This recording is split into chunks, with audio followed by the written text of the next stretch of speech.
Boa noite, pessoal. Eu sou o Eduardo, do RAR024FI0, da turma CC4Q18, e a gente quer discutir um pouquinho e pautar um tema que a gente tem conversado, que é a estrutura de dados. A gente quer mostrar um pouquinho sobre como ela é aplicada no nosso dia a dia e como é o funcionamento dela.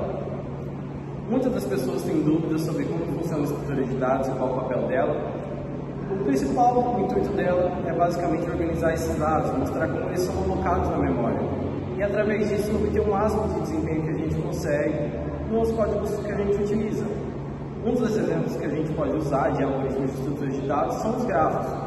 E também uma forma mais fácil de enxergar isso, algumas das aplicações básicas que são utilizadas são próximas redes neurais, e também um exemplo que a gente pode dar de visualização são a próxima dinâmica de redes, que a gente consegue enxergar nós e usar os equipamentos como se fosse basicamente uma árvore. Mas voltando ao tópico de grafos, vou apresentar um pouquinho o Matheus, onde ele vai seguir mostrando um exemplo de redes sociais, como os grafos são aplicados nelas. Olá, boa noite. Me chamo Matheus, do RAR049-7H2, também sendo da turma CC4Q18. Eu vou falar um pouco de grafos.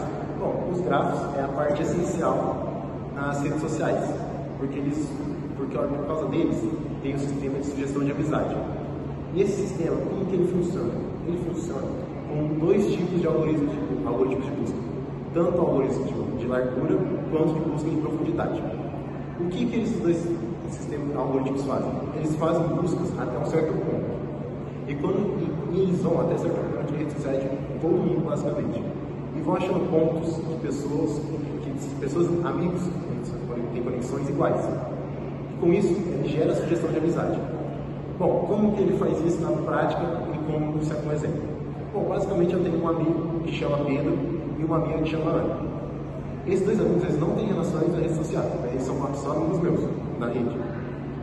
E com isso, eu interagindo com o Pedro, interagindo com a Ana, a gente tem ele e os dois, por serem meus amigos, seguirem coisas próximas, interagirem com coisas próximas, o algoritmo vai entender que eles têm um certo caminho para se tornar amigos na rede. E com isso ele faz a sugestão de amizade entre eles, tendo uma conexão inicial com o meu perfil. Só que o problema disso é que isso tem que ser feito de forma rápida, basicamente quase instantânea, porque o algoritmo não pode rodar a rede inteira, porque são muitos perfis, muitos grupos, muito tudo. Não tem como ele fazer isso de forma rápida sem usar certos meios, como a tabela hash, que vai ser explicado agora pelo meu amigo Thiago. Bem, meu nome é Thiago, RA11304-3, da turma CC4Q18. E como o Matheus falou, por essa rede social muito complexa e tem muita gente, se fosse fazer essa busca, demoraria muito tempo. E aí a gente utiliza então as tabelas hash. As tabelas hash elas funcionam como dicionários ou JSONs, elas armazenam chave e valor, e essas chaves elas apontam para um lugar na memória. Então, independente se a rede social tiver 1000 ou 5 bilhões de usuários, essa busca não vai ser feita sequencialmente, ela vai ver aonde está guardado na memória e ela já vai direto naquele ponto. E isso faz com que a complexidade seja instantânea e tendo o tempo ODN, OD1.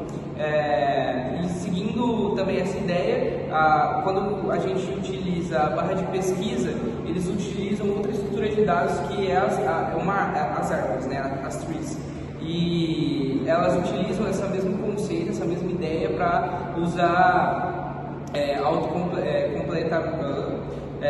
autocomplete dos textos, né, e também para propor sugestões de busca. Então, quando você está começando a digitar o nome de uma pessoa, ele já começa a trazer as sugestões. O João vai continuar a partir do feed. Eu me chamo João, sou do RAR0773J3 e vou falar um pouquinho de lá do feed. O feed ele não é mais cronológico, agora ele tem uma estrutura chamada heap, que ele é basicamente como uma fila de prioridades.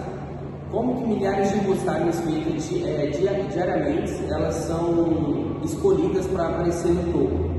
Elas são escolhidas por frequências que as pessoas curtem esse perfil, qual que é a prioridade que ela tem, qual que é a indicação, quantos seguidores ela tem, e dentre essas milhares de postagens que existem, uma só é escolhida para aparecer no topo.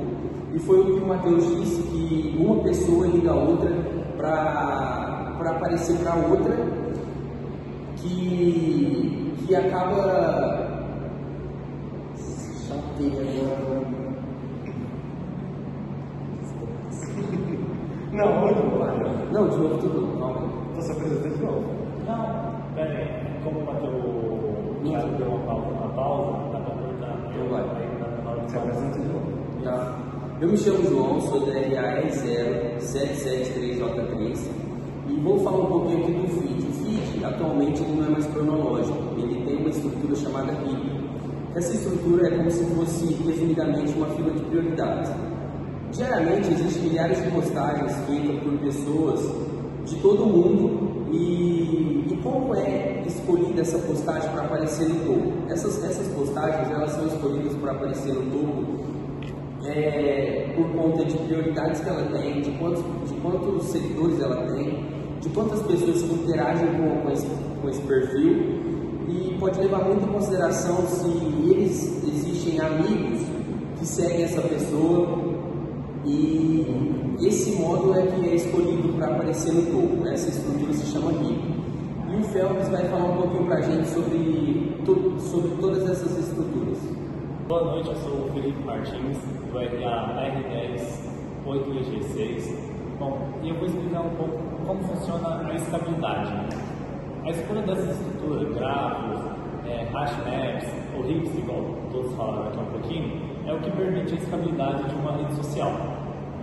Lidar com essas big data, ou seja, milhões de usuários e trilhões de interações, só é possível se as estruturas dos dados forem muito eficientes, porque caso contrário isso não funcionaria. Bom, e essa, igual o internet falou, né, que como tem que ser em pouco tempo, a eficiência em tempo das tabelas caixa e a lógica dos gráficos distribuídos não é apenas uma teoria, é a necessidade de negócio. Sem uma escolha correta, o sistema travaria. Portanto, as estruturas de dados são como se fossem motores invisíveis, que garantem o bom funcionamento, a performance, a escalabilidade, a experiência que você pode ter dentro de uma rede social. Então, tudo que nós falamos isso, a gente tem no dia a dia, tanto no Instagram, no Facebook, tanto no TikTok. E, bom, essa foi um pouco mais da nossa explicação como um todo. E eu espero que você tenha percebido um pouco mais de como funciona cada parte dos grafos, hashmaps e o HIPs. Muito obrigado pela sua atenção e até a próxima.